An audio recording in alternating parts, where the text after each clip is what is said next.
Hi, everybody. Welcome to Quadratic Equations. This is the application portion. I already posted the quadratic equation video for just the math portion, but I never have done completing the squared in this class before. So I'm going to start off this class by showing you how to complete the square. So whenever you want to complete the square, if you have an equation that's a quadratic and it's of the form ax squared plus bx plus c, then this is how you complete the square. When a is 1, there's no problem. For our first question, a does equal 1. So the way you complete the square is you have to first take half of the middle term. So step 1 would be find b over 2. Okay, so this is not too bad for this one. B over 2 here is going to be 1. So what we're going to do is we're going to say this is the same as x squared plus 2x. Basically, what I'm going to do is I'm going to add b over 2 to both sides. I'm going to do it real slowly, okay? Because if I add it to one side, I have to add it to the other side. So in our case, b is 2, so we're going to add 1. So we end up with x squared plus 2x plus 1 is equal to negative 20 plus 1. And now, once I've gotten it into this form, I mean, this is equal to minus 19, but that's not important at the moment.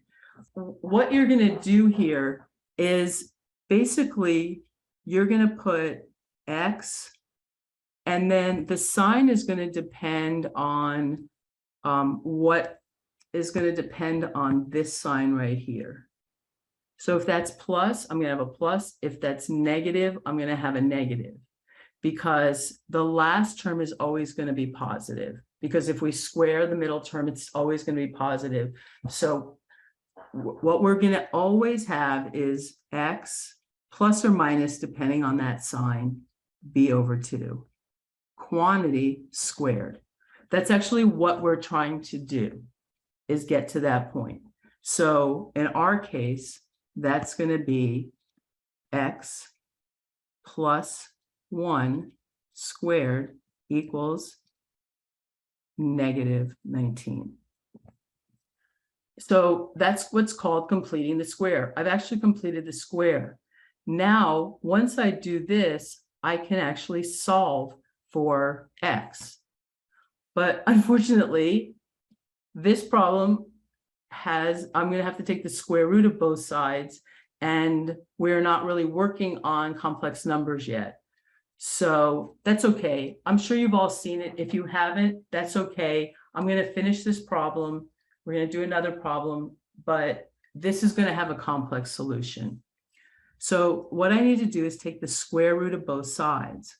When I take the square root of x plus 1 squared equals plus, or remember, I always have to do plus or minus when I square root both sides, because if the left side is if the inside of the parentheses is negative and I squared, it's going to be positive.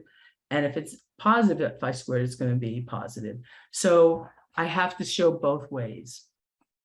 Now, here, this is going to be a complex number. Again, I'm sorry I picked a bad example for you, but I think that everybody has seen, hopefully everybody has seen complex numbers before. If you haven't, you'll see them now. So this is equal to plus or minus. And why I say it's a complex number is because I have the square root of negative 1, which is the same as I, times the square root of 19.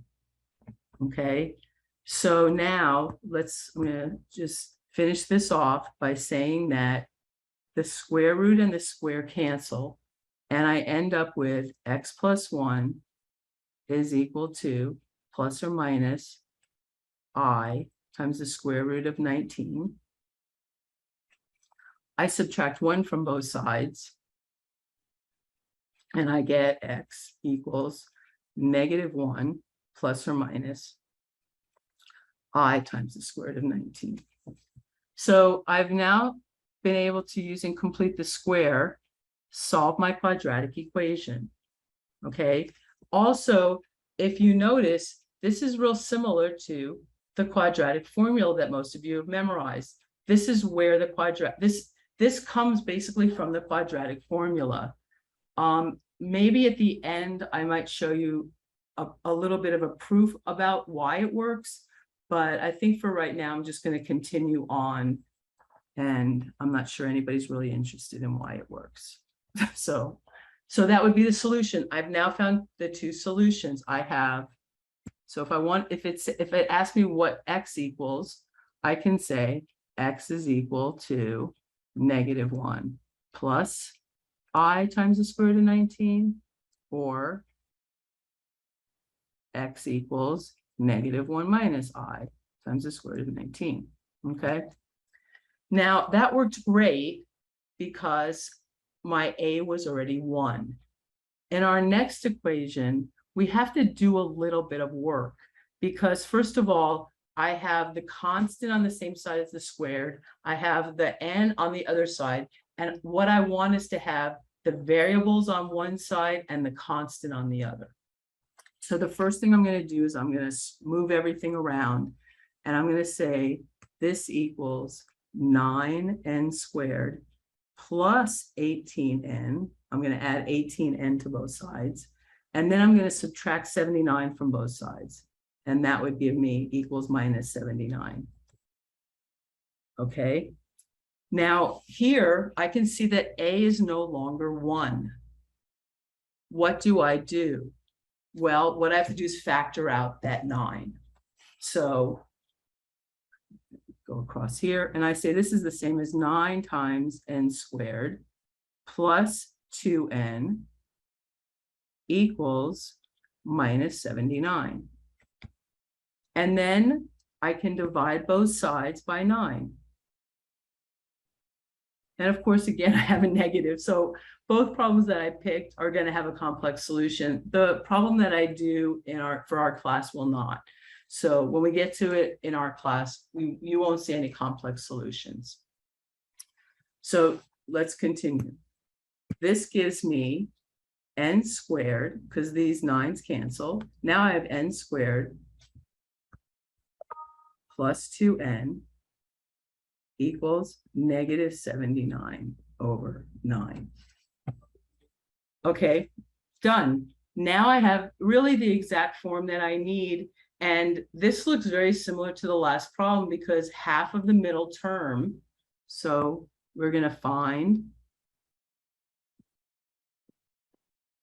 b over 2, which again is 1, right? Because b is 2.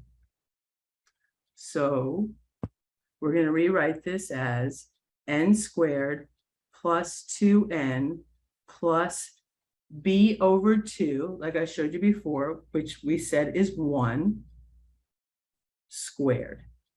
And that equals -79 over 9.